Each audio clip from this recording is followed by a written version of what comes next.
keep you as my prisoner, not like a guest. So you shall pay your fees when you depart, and save your thanks. How say you, my prisoner or my guest? By your dread verily, one of them you shall be. Your guest, then, madam.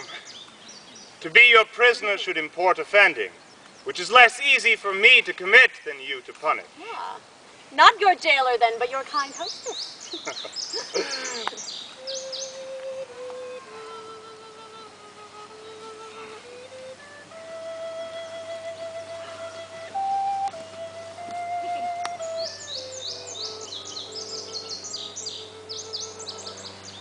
Come, I'll question you of my lord's tricks and yours when you were boys. You were pretty lordings then. We were, fair queen. Two lads who thought there was no more behind but such a day tomorrow as today, and to be boy eternal. Was not my lord the verier wag of the two? We were as twinned lambs that did frisk in the sun and bleat the one at the other. What we changed was innocence for innocence. We knew not the doctrine of ill-doing, nor dreamed that any did. By this we gather you have tripped since. Oh, my most sacred lady. Temptations have since been born to us. For in those unfledged days was my wife a girl. And your precious self had not then crossed the eyes of my young playfellow. Grace to boot.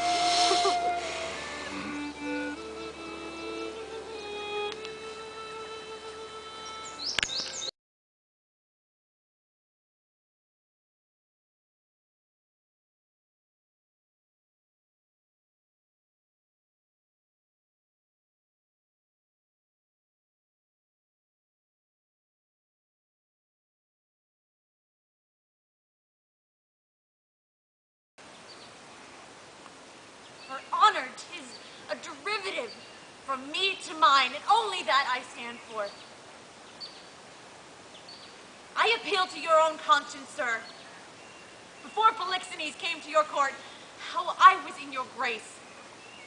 How merited to be so. And since he came, with what encounters so uncurrent, I have strained to peer thus. If one jot beyond the bound of honor, or an act or will that way inclining, harden be the hearts of all who hear me and my nearest of kin cry fie upon my grave. Ha! I never heard it yet that any of these bolder vices wanted less impudence to gainsay what they did than to perform it first. That's true enough. Though 'tis a saying, sir, not due to me. You will not own it? More than mistress of which comes to me a name of fault, I must not at all acknowledge. For Polixenes, with whom I am accused, I do confess I loved him, as in honor he required, with such a kind of love as might become a lady like me. With a love even such so and no other as yourself commanded, which not to have done I think had been in me both disobedience and ingratitude to you and toward your friend. Now for conspiracy, I know not how it tastes, though it be dished for me to try how. All I know of it is that Camillo was an honest man, and why he left your court the gods themselves, wanting no more than I, are ignorant. You knew of his departure, as you know what you have undertaken to do in his absence. Sir, you speak a language I understand not. My life stands at the level of your dreams, which I'll lay down. Your actions are my dreams. You had a bastard by Polixenes, and I bedreamed it. Since you were so past all shame, those of your fact are so past all truth, which should deny concerns more than avails. Whereas thy brat hath been cast out like to itself, no father owning it, which is indeed more criminal in thee than it.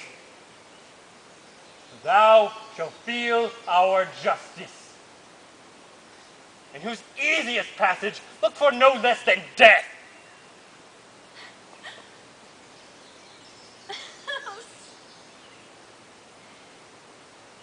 Sir, spare your which he would fright me with, I seek. To me can life be no commodity.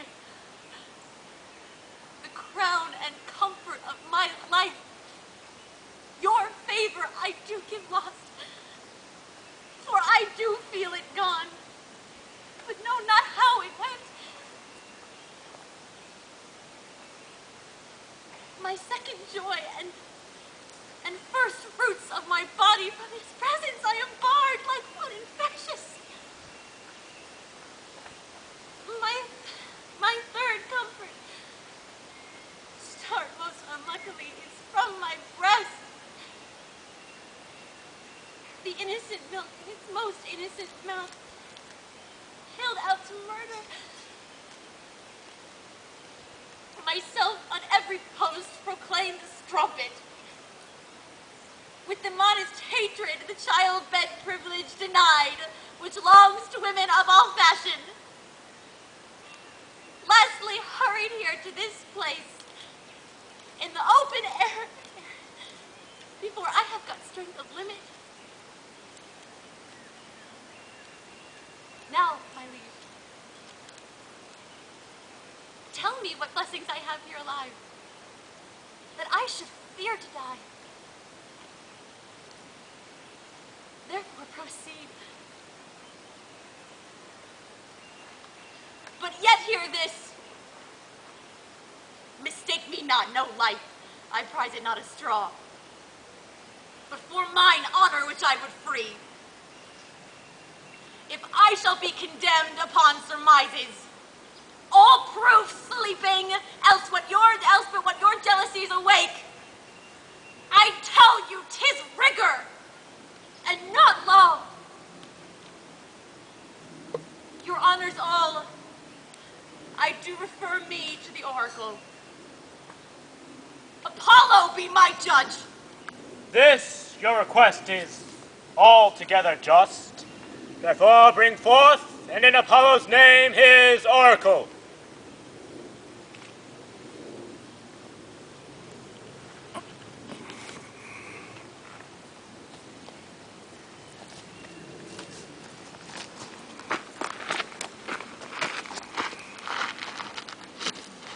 Break up the seals and read.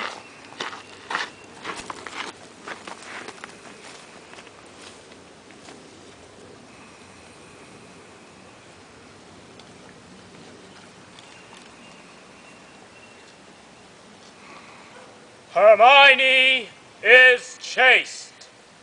Polixenes blameless. Camillo a true subject. Leontes a jealous tyrant. His innocent babe truly begotten. And the king shall live without an heir, if that which is lost be not found. Hast thou read truth? Aye, my lord, even as it is here set down. There is no truth at all in the oracle. The sessions shall proceed. This is mere falsehood. My lord, the king! What is the business? I shall be hated to report it. The prince, your son, with mere conceit and fear of the queen's speed, is gone. How gone? Is dead. Apollo's angry, and the heavens themselves do strike at my injustice. How now there? This news is mortal to the queen. Look down and see what death is doing. Take her hence. Her heart has been overcharged. She will recover. I have too much believed mine own suspicion. Great Apollo, pardon my profaneness against thine oracle. I'll reconcile me to Polixenes' new woo, my queen. Recall the great Camillo, whom I proclaim to be a man of truth and mercy. He, most honor, and full of honor, unclasped to my kingly guest by practice, and quit his fortunes here, which you knew great. How he glisters through my rust. How his piety does my deeds make the blacker. Woe the while! Oh, cut my leg, lest my heart cracking and break too. What fit is this, good lady? bloody torments tyrant has for me? What wheels, racks, fires, what flaying, boiling in leads or oils? What old or newer torture must I receive, whose every word deserves to taste of thy most worst? Thy tyranny, together working with thy jealousies, fancies too weak for boys, too green and idle for girls of 9. Oh, think what they have done, and then run mad indeed, stark mad, for all thy bygone fooleries were but spices of it. That thou betrayedst Polixenes, 'twas nothing. That did but show thee of a fool, inconstant, and damnable ingrateful. Nor wast much, thou wouldst have poisoned good Camillo's honor, to have him kill a king. Poor trespasses more monstrous standing by, whereof I reckon the casting forth to crows thy baby daughter to be, or none, or little. Though a devil would have shed water out of fire ere done.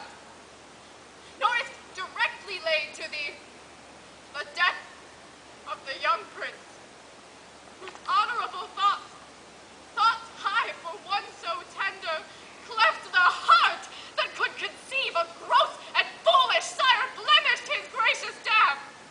This is not, no, laid to thy answer, but the last. Oh, Lord, what I have said, cry woe! The queen, the sweet, dearest creature's dead. And vengeance for not dropped down yet. The higher powers forbid. I say she's dead. I'll swear. If word nor oath prevail not, go and see. If you can bring tincture or luster in her lip, her eye, heat outwardly or breath within, I'll serve you as I would do the gods. But oh, thou tyrant, do not repent these things, for they are heavier than all thy woes can stir. Therefore betake thee to nothing but despair. 1,000 knees, 10,000 years together, naked, fasting upon a barren mountain, and still winter and storm perpetual could not move the gods to look the way thou wert.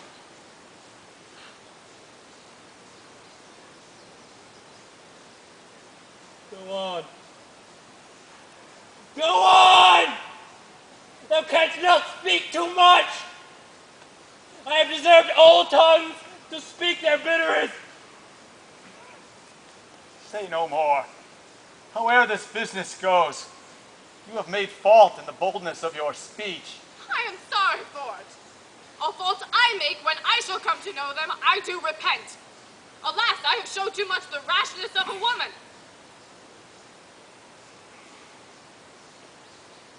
He is touched to the noble heart.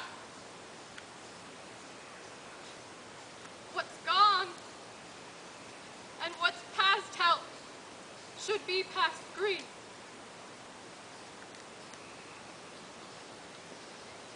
Do not receive affliction at my petition. I beseech you, rather let me be punished, that have minded you of what you should forget. Now, good my liege, sir, royal sir, forgive a foolish woman. The love I bore your queen, lo, fool again. I'll speak of her no more, nor of your children. I'll not remember you of my own lord, who is lost too. Take your patience to you, and I'll say nothing.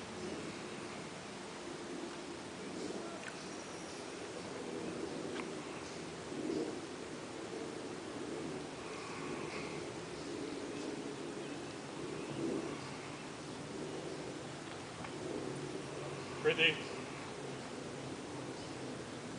bring me the dead bodies of my queen and son. One grave shall serve for both. Upon them shall the causes of their death appear, unto our shame perpetual.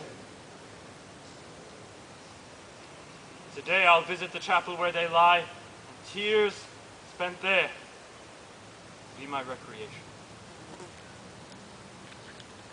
Come, lead me to these sorrows.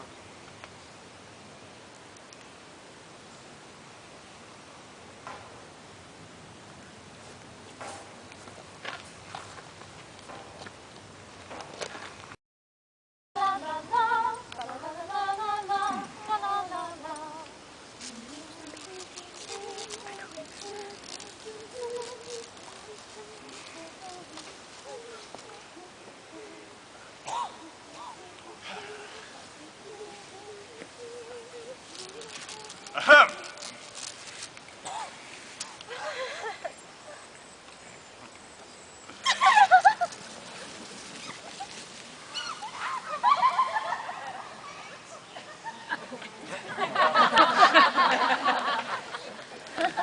I pray.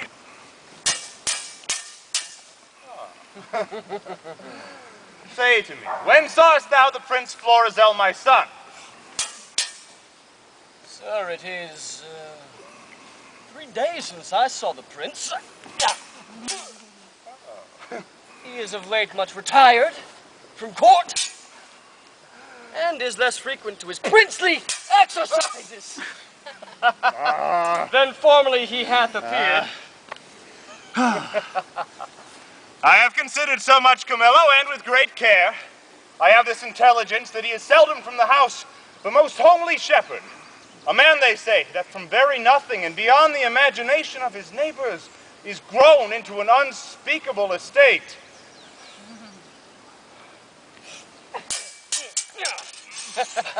I have heard of such a man. He hath a daughter of most rare note. The report of her is extended more than can be thought to begin from such a cottage.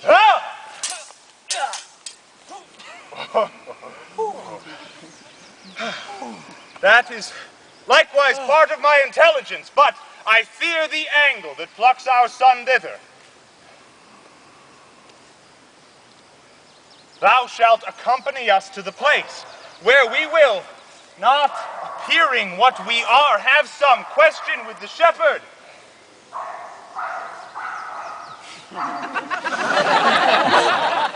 From whose simplicity I think it not uneasy to get the cause of my son's resort thither.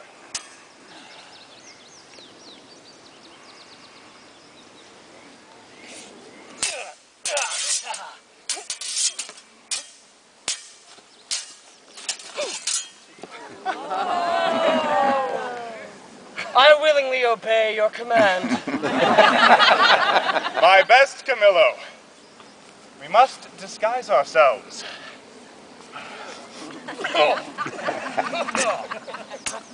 Oh, you have got to be joking.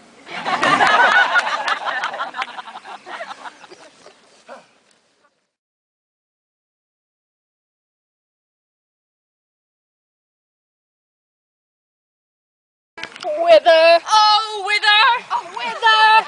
It befits thine, oh, full well, thou to me thy secrets tell, and me to let me go thither. If thou goest to grange or mill, if to either thou dost ill.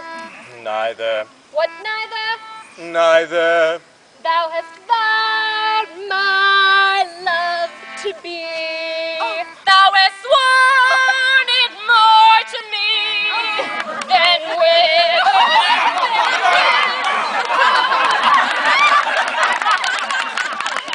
We'll have this song out and on by ourselves. Come, now my father and the gentlemen are in sad talk and will not trouble them. Now, peddler, come, bring away thy pack after me. Wenches, I'll buy for you both. But peddler, let's have a different choice. Follow me, girls. And you shall pay well for him. Not too far in. That's what she saith.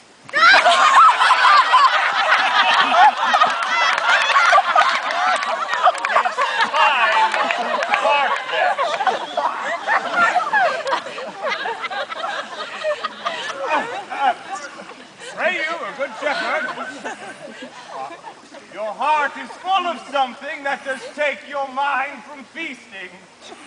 Sooth, when I was young and in love as you, I was wont to load my she with knacks. I would have ransacked the peddler's silken treasury and poured it to her acceptance. You have let him go, and nothing marted with him. If your last interpretation should abuse and call this your lack of love or bounty, you were straighted for a reply. At least if you have a care of happy holding her. Old sir, I know she prizes not such trifles as these are.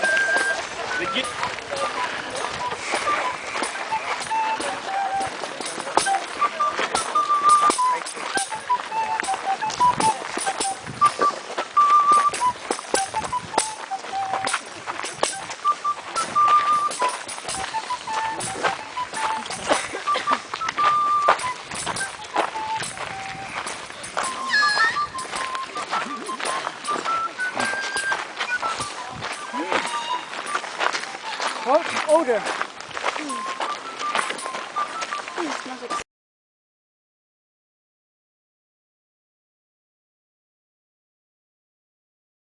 Is required. You do awake your faith.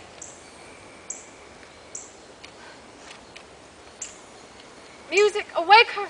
Strike. 'Tis time. Descend. Be stone no more. Approach. Strike all that look upon with marvel. Come. I'll fill your grave. Stir. Nay, come away. Bequeath to death your numbness, for from him dear life redeems you. You perceive she stirs. Start not.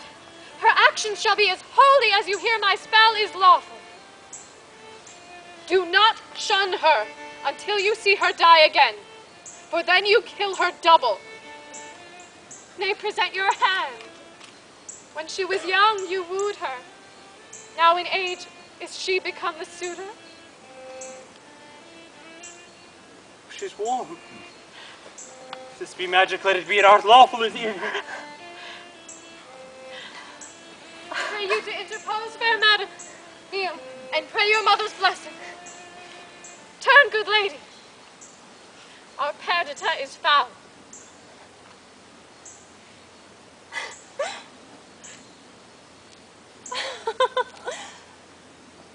Now, you gods, oh, look down and from your sacred vials pour your graces upon my daughter's head.